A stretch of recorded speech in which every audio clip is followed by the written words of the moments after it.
आज मेरी तबीयत शाम से ही बेचैन थी। जैसे ही मैं सोने के लिए लेटी तो काफी देर तक नींद नहीं आई और फिर एकदम से आंख लग गई। जैसे ही आधी रात का वक्त हुआ तो मेरी आंख खुली।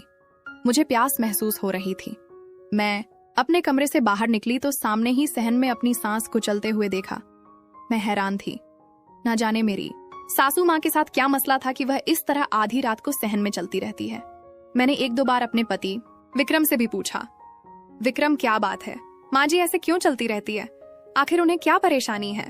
तो मेरी बात सुनकर विक्रम मुस्कुरा देता और यही कहता कि तुम अम्मा के बारे में परेशान मत हो, वह ऐसी ही है। उनके ऊपर बुढ़ापा आ गया है और अब उन्हें नींद कम आती है, इसी वजह से वह रात को जागती रहती है और सहन में फिरती रहती है। विक्रम मेरी बात को हंसकर टाल देता, लेकिन मैं अजीब तरह के एहसास का शिकार हो जाती। ना जाने क्यों मुझे कभी कभी अपनी सांस बहुत ज्यादा पुरस्कार लगती। हालांकि वह अंधी थी, उन्हें दिखाई नहीं देता था, लेकिन फिर भी रात के वक्त जब वह सहन में चलती तो मुझे बहुत अजीब लगता। आज तो मैंने उनसे पूछा भी नहीं कि उनकी तबीयत ठीक भी है या नहीं, क्योंकि आज मेरा अपना मूड खराब था। आज मेरी अपने शौहर विक्रम से शाम को लड़ाई हो गई थी। हम दोनों के बीच काफी झगड़ा हुआ था, जिसकी वजह से मैं काफी देर तक रोती रही थी। मेरी शादी को अभी सिर्फ 15 माह हुए हैं। मैं और विक्रम एक दूसरे के साथ खुश हैं। विक्रम का अपना एक स्टोर है जहां पर वह शुभ सवेरे ही काम पर चला जाता है, जबकि मैं घर के काम करती और तैयार होकर विक्रम का इंतजार करती।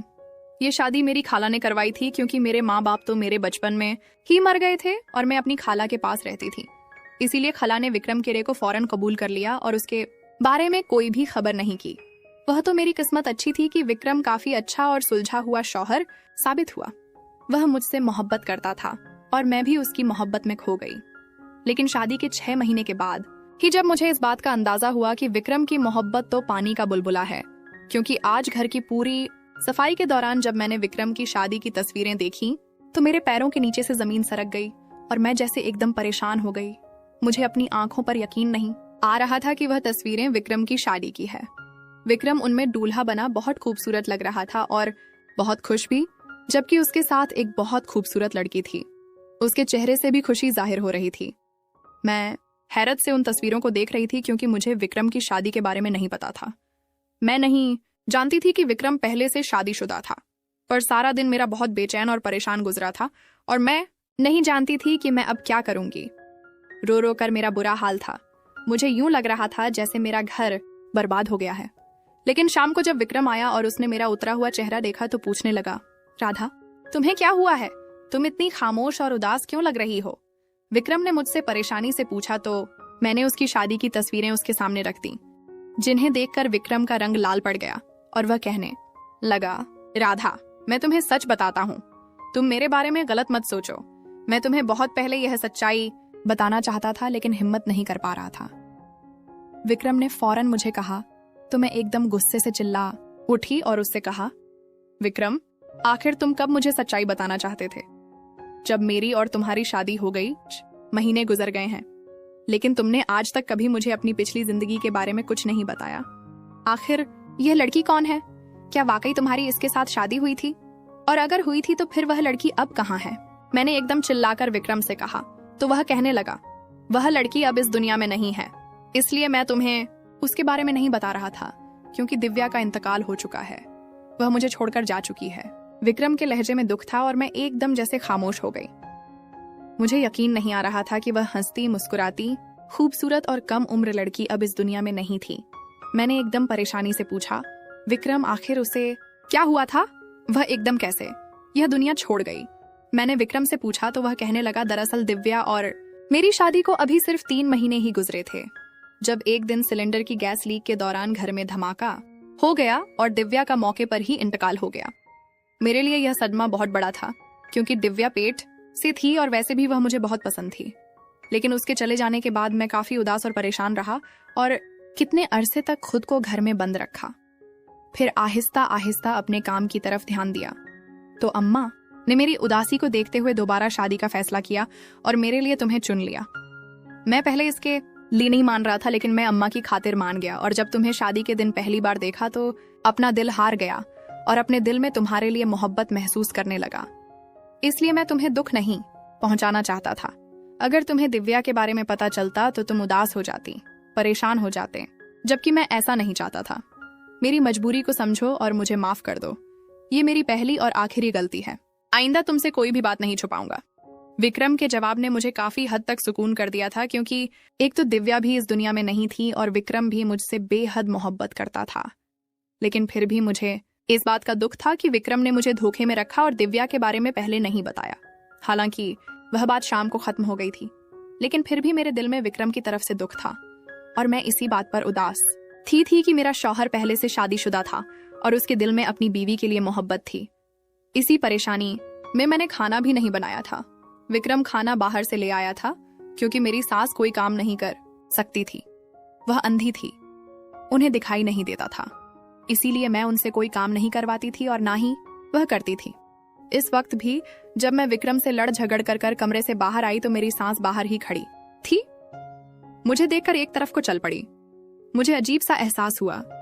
मैं नहीं जानती थी कि मेरी सास अंधी कैसे हुई, लेकिन इस बात का मुझे अफसोस होता था कि माँ जी को नजर नहीं आता और वह छड़ी पकड़कर और काला चश्मा पहनकर घर में फिरती रहती है।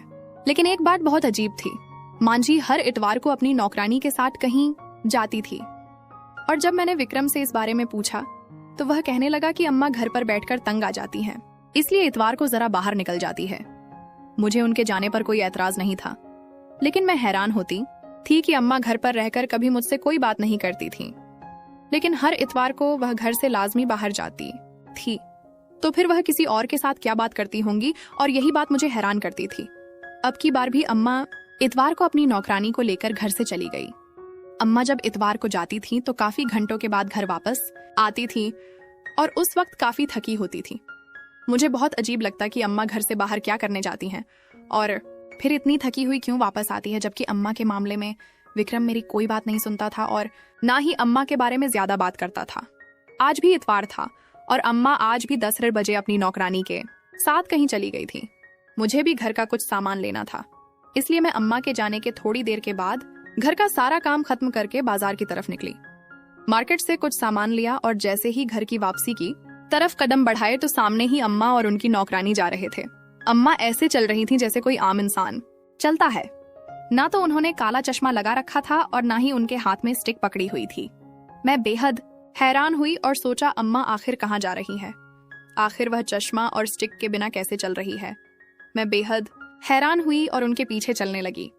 मेरा इरादा उनका पीछा करने का नहीं था, लेकिन इस वक्त मुझे बेहद हैरत थी और मैं यह जानना चाहती थी कि अम्मा कहाँ जाती हैं और क्या करती हैं। तभी मैं उनके पीछे चलते हुए काफी आगे तक आ गई।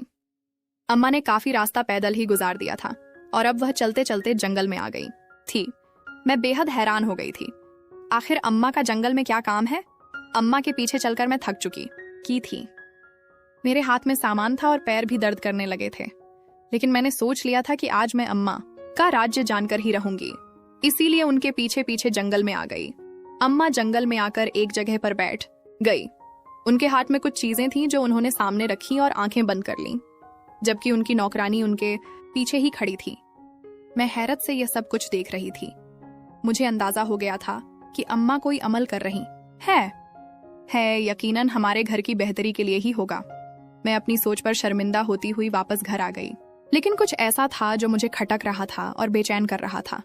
मैं नहीं जानती थी यह सब क्या था और आखिर आज मैंने अम्मा का पीछा क्यों किया।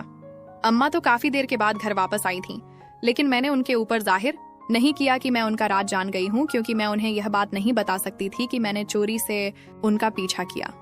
लेकिन अम्मा जब घर पर आई तो उनके चेहरे पर चश्मा लगा हुआ था और हाथ में स्टिक पकड़ी हुई थी। इस बात ने एक बार फिर मुझे शक में डाल दिया था और मैं हैरान हो रही थी कि फिर अम्मा यह क्या ड्रामा कर रही है। क्या वाकई अम्मा अंधी भी है या नहीं? और यही बात रात को मैंने विक्रम से पूछ ली। विक्रम का मूड बहुत अच्छा था और इस वक्त वह मेरे साथ बड़े अच्छे अंदाज में बातें कर रहा था। आज तो वह आइसक्रीम भी लेकर आया था। तभी अचानक मैंने विक्रम से पूछा, विक्रम, आखिर अम्मा की आंखों को क्या हुआ था? वह अंधी कैसे हुई? मैंने विक्रम से पूछा तो वह कहने लगा, दरअसल जब घर में गैस सिलेंडर की लीकेज की वजह से धमाका हुआ था तो दिव्या का इंतकाल हो गया था और मेरी माँ की उस हादसे में आंखें चली गई थीं। अम्मा हमेशा के लिए अंधी हो गई थी। उस दिन के बाद से अम्मा की आंखों की रोशनी खत्म हो गई थी। मेरे लिए तो दोहरा था एक तो मैंने दिव्या को खो दिया था और दूसरा मेरी माँ अंधी हो गई थी, लेकिन अम्मा ने वह वक्त बहुत सब्र और हौसले के साथ गुजारा था। विक्रम की बात सुनकर मैं चुप सी हो गई। ना जाने क्यों मेरे दिल में शक था कि अम्मा अंधा होने का नाटक करती हैं। वह अंधी नहीं है, क्योंकि कई बार मुझे उनकी नजरें अपने वजूद पर महसूस होती हैं और मैं जैसे अपने आप में ही सिमट सी जाती थी। अम्मा की गहरी नजरें मेरे वजूद के आर पार हो जाती और मुझे यूं लगता जैसे वह मुझे देख सकती है। और फिर उस दिन बाजार में भी अम्मा जैसे चल रही थी। वह इसी बात का इशारा था कि अम्मा को सब कुछ दिखाई देता है, लेकिन ना जाने क्यों अम्मा ने झूठ बोल रखा था और विक्रम भी उनकी सच्चाई के बारे में नहीं जानता था। इन्हीं दिनों में मुझे खबर मिली कि मैं प्रेग्नेंट हूँ और जल्द ही मेरे आंगन में एक बच्चा होगा।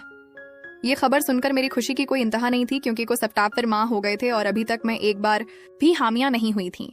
ये खबर सुनकर विक्रम भी बेहद खुश था और उसके तो जैसे पैर ही जमीन पर नहीं टिक रहे थे। जबकि मेरी सासू माँ का अंदाज कुछ ठंडा सा लगा था, क्योंकि वह उस तरह खुशी का इजहार नहीं कर सकी थी जैसे